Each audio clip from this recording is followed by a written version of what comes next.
welcome to this explainer. Popping the lid off a honeybee colony for the absolute first time, well, it can feel a lot like trying to understand a bustling, chaotic city all at once.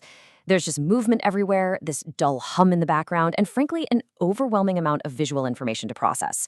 But here's the secret to a successful first hive inspection. It is not a frantic scavenger hunt. It's actually a purposeful checklist. Today, we're going to break down exactly how to navigate this whole process calmly, safely, and efficiently, so you walk away with real, actionable answers. So let's address the elephant in the apiary right off the bat, that huge beginner anxiety. Everyone, and I mean everyone, thinks they need to immediately spot Her Majesty. But let's challenge that misconception. Right now, do you really need to physically find the queen? The answer is a definitive, resounding no. You literally do not need to see the queen to know she's in there doing her job, just as long as you know how to read the right clues. Honestly, chasing her around all those frames, it only stresses out the colony and really increases the risk of an accidental squish. Okay, so here's our roadmap for this explainer. We'll start with preparation, tools, and safety, then entrance observation and opening, next, the 6 core questions, after that, package versus nuke expectations, followed by health screening and records, and finally, mistakes, help, and closing. Let's dive right in. Section 1. Preparation, Tools, and Safety. Choosing the right day for your inspection is your very first major decision. Before you even walk out to the apiary, you need to wait for a mild, manageable day with plenty of daylight, ideally following whatever directions your bee seller gave you. And always go in with a written purpose. Then, get your gear staged. You'll need your veil or full suit, closed-toe shoes, and purpose-made beekeeping gloves. Have your hive tool and your notebook totally ready to go. But most importantly, you absolutely need a well-lit smoker producing cool, clean smoke, along with a solid, clear fire plan. Look, if the smoke feels hot when you test the plume against your bare skin, it is way too hot for your bees. So get the whole shebang ready before that lid ever comes off. Moving right along to Section 2, entrance observation and opening. Before you even think about touching that smoker, just take a step back, stand a few feet away, and just watch your bees. Look at the contrast we have right here. Normal, healthy traffic features steady departures, returning bees with heavy little pollen loads on their legs, and maybe some younger bees doing these hovering, circling orientation flights. That's all fantastic. But if you see frantic, fast, darting flight, bees literally wrestling and fighting on the landing board, bees probing the cracks in the wood, or a bunch of wax debris kicked out the front, yeah, those are major red flags for active robbing, and if you see robbing, you need to seriously reconsider opening that hive today, or at the very least, prepare to work incredibly quickly and carefully. Now, once you are ready to open up, apply just a few light puffs of that cool smoke and just wait. Give the bees a second to respond. To work safely, you want to follow these steady, precise physical actions. First, you're going to create working space by gently pulling out an outer frame. Then, carefully separate the shoulders of the frames and lift them straight up, vertically. And always, turn and inspect your frames safely over the open box. That way, if the queen or any of the workers lose their footing, they just plop right back inside safely. And this brings us to a massively critical rule: preserve frame order and orientation. The point here is that the bees have designed their home with a very purposeful, specific layout. Mixing up their frames completely disrupts their entire organization. So, unless you are making a deliberate, documented management change, you need to return every single frame to the exact same spot, facing the exact same direction. All right, Section 3. This is the real core of it. The 6 core questions. Question number 1, is the colony queen right? Now, remember how we said earlier you don't actually need to find her? Well, here's why.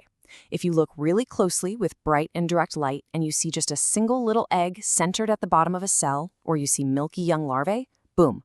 You have undeniable evidence that a laying queen was there very, very recently. That takes the pressure right off. You've already answered the most important question without ever laying eyes on her. Okay, questions 2 and 3. Are they actually raising brood? And do they have food? You want to check for developing capped worker brood and look for a generally compact pattern on the frame. Next, estimate their food stores. You're scanning for open nectar, pollen, and capped honey.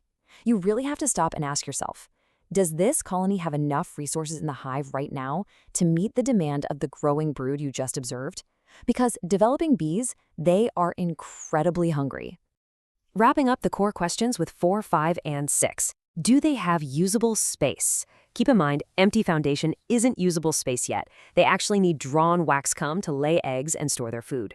Next, health. Scan for any obvious signs of pests or disease. And finally, temperament. Are they calm or are they acting highly defensive? Now, always judge temperament in context. The weather, a sudden nectar dearth, or even just how smoothly you're handling the frames. All of that plays a massive role in their mood on any given afternoon. Section 4. Package versus nuke expectations. It's really vital to calibrate your expectations to what you actually bought. A package colony, that starts entirely from scratch. You usually won't see any established comb or brood right away, and your queen starts out locked in a cage and is going to need a release check. But a nucleus colony, or a nuke, is essentially a fully functioning mini-hive right out of the gate. It arrives with 5 frames of drawn comb, brood in all stages, and a queen who is already out there actively laying eggs. Completely different starting lines. Section 5. Health screening and records. While you're looking through those frames, you need to actively scan for visual red flags. Are there small hive beetles scurrying away from the sunlight? Do you see thick wax moth webbing? Or sunken, greasy, discolored brood? Listen, these are distress signals.